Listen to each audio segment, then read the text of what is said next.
Hi! Sim update number 5 was released today, bringing us to version 1.18.13.0. The release notes are linked in the description. This update's primary focus is performance. To that end, I have a series of before and after clips to show you what the effect of these changes are in areas where my system suffers the most with performance. Airliners are supposed to be the biggest benefactors of this performance change, but it should affect all aircraft at some level. Additionally, they've added float and ski versions of the 172 and the X-Cub, along with the Shock Ultra aircraft. They revamped the aircraft selection screen slightly, so now it scrolls vertically instead of horizontally. I actually prefer this implementation of selecting aircraft. There should be wakes generated in the water with these aircraft as well as with the Icon A5. 2 new Discovery flights have been added, as well as satellite imagery to the world map, which is an awesome update. They've made a bunch of updates to the assistance system in the Sim as well, which is reflected both in the menus and in the toolbar in the Sim. Additionally, a ton of updates have been applied to the cockpits, including some very nice updates with the way that you interact with the instruments. The previous system could be frustrating to interact with using the mouse, so this is a nice welcome addition. A couple of new liveries have also been added, along with a reworking of the flight tutorials that will now grade your performance. Garmin and autopilot issues are supposed to be addressed. Turboprop engine logic issues are supposed to also be addressed, but I've never encountered these bugs since I rarely fly a turboprop. If you experienced issues with it and see an improvement, I'd love to hear about it in the comments. Prior to getting the update, I ensured my community folder was empty. You can just rename it if you like before doing the update. Again, I always do this in case one of my add-ons is incompatible with the new updates to the Sim. I only have manual cache defined, so I nuked that. You can alternatively use an add-on linker or manager to deal with your community folder. I did a video on an excellent one, and that's linked in the description as well. At exactly 8 a.m. PST, I launched the MS Store application and checked for updates, and it applied a 620 megabyte update to the Sim. It took about 3 minutes to apply it.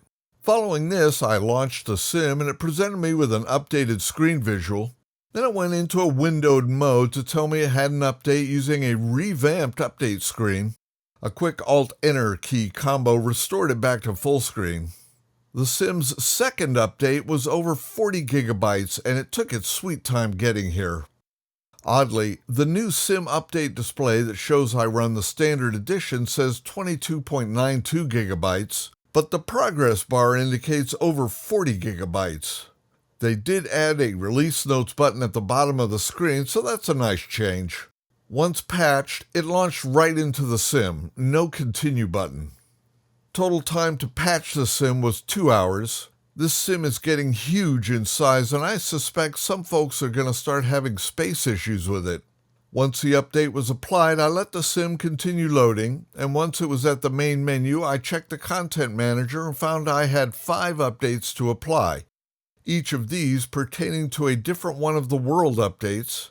I applied those for a total of just under 20 gigabytes, so we're at 60 gigabytes so far in this patch. Following this, I checked the marketplace for any free updates and applied those updates as well. It was a McDonnell Douglas MD-1030 Flying Eye Hospital aircraft, a very nice addition to the Sim. Total time to completely patch everything was 3 hours. After applying all of the updates, I exited the Sim and rebooted for safety. Once Windows was back up and running, I set the compatibility properties of the Sim's exe. I find the exe using the search and open the file location, then right-mouse click on the exe and click on Properties. If you don't have permissions on your system to update the exe properties, you can use the Take Ownership add-on, which I've linked in the description. Once in there, I click on Compatibility, select Disable Full Screen Optimizations. Then I click on Change High DPI Settings and Enable Override High DPI Scaling Behavior. I leave the default application setting below that. I click on OK to dismiss this, and then OK again to dismiss the dialog and relaunch the Sim. I timed how long it took to load the sim, and it came in at 3.5 minutes. That's quite a bit more than it took the last patch. Checking the menu, I could see we're now at version 1.18.13.0. In the Sims toolbar, we now have a nice controls tool, although I can't really interact with it much.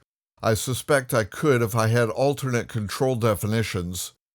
They've also made updates to the assistance menu here. You can set a course to cities, landmarks, and fauna that are in proximity to your flight. Looking at the aircraft, we can see that we have float and ski versions of the 172 and X-Cub. I really love that they've added these, and for free as well. It's very nice. There have been a number of changes to the assistance section of the menu system as well. Before I continue, I wanted to say I'm not changing any of my display or graphics settings for the before and after shots that I'll show you. I will use the Xbox Game Bar FPS display in the upper right of the display so you can see what the performance differences are. Load time for flights has been cut in half. Very nice. In this before clip, you can see the Icon A5 does not create a wake in the water here in Lake Tahoe when it lands. Repeating the exact same Lake Tahoe landing, we can see that indeed they've added wakes to the float planes. They're a bit odd looking, but better than not having them. My main FPS issues in the sim occur in London around the Thames area. So as you can see in this before clip using the Icon A5, my FPS is about 24 on average. Pretty terrible. Now doing the same flight after applying Update 5, we're seeing almost 60 FPS. That's amazing. Wow. There have been a few huge stutters though, so clearly work still needs to be done, but this is still amazing. Pressing Escape, we can see that the pause menu's been updated. You can now access activities from this menu, including flight training, discovery flights, bush flights, and landing challenges without going back to the main menu. That's a very nice change as well.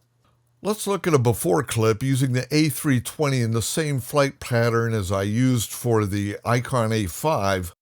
Again, the FPS is averaging about 24 or so.